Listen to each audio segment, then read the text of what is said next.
Hi, I'm Dr. G. Did you ever play the game Two Truths and a Lie? So normally you hear three sentences and you have to guess which one is the lie. But this time, I'm just going to tell you. Empathy plays a critical role in interpersonal relationships.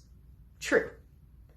Empathy is necessary to foster resilience and help people navigate change.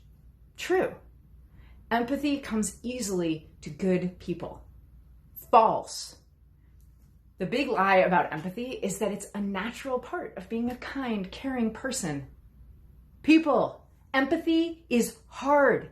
Every group I work with, from parents to CEOs, rates empathy as somewhere between moderately to extremely difficult to express. And it turns out, the more invested you are in the person who's struggling or the outcome of the situation, the harder it gets to show empathy. Think for a minute about a situation in which someone you care about was totally overwhelmed or frustrated and you struggled to help them. It might be a child you love or an adult in your family or a person who works with you in your business. All of the research is pretty clear. To help that person be resilient, to navigate the obstacle they're facing, they need empathy. They need to feel seen and know that you care about what they're experiencing and that you're not just trying to fix them. You absolutely knew that they were in pain, but you just had a really hard time stopping your own reactions and being supportive in the way that they needed. That's normal. People don't talk about it much, but it's totally normal. There are 7 identified cognitive barriers to showing empathy. 7!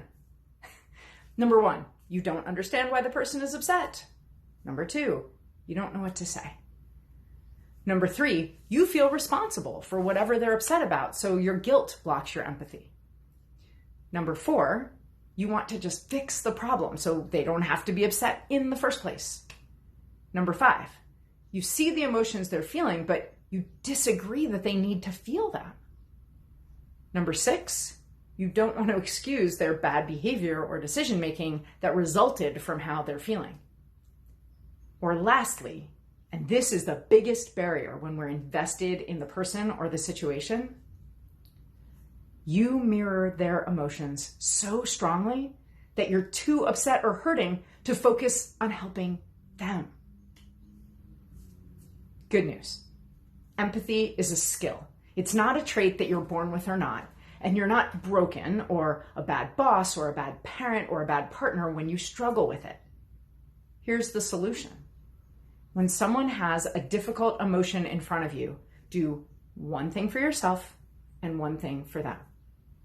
For yourself, remember that their emotions are theirs, and you don't have to understand, agree, or absorb all of what they're feeling.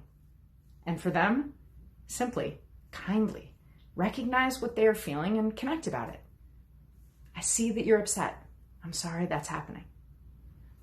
Empathy just means caring about someone's feelings because you care about them and their experience. Sometimes that's easy, and sometimes it's hard. But we can each get better at expressing empathy, and that will strengthen our relationships and build resilience in all of us.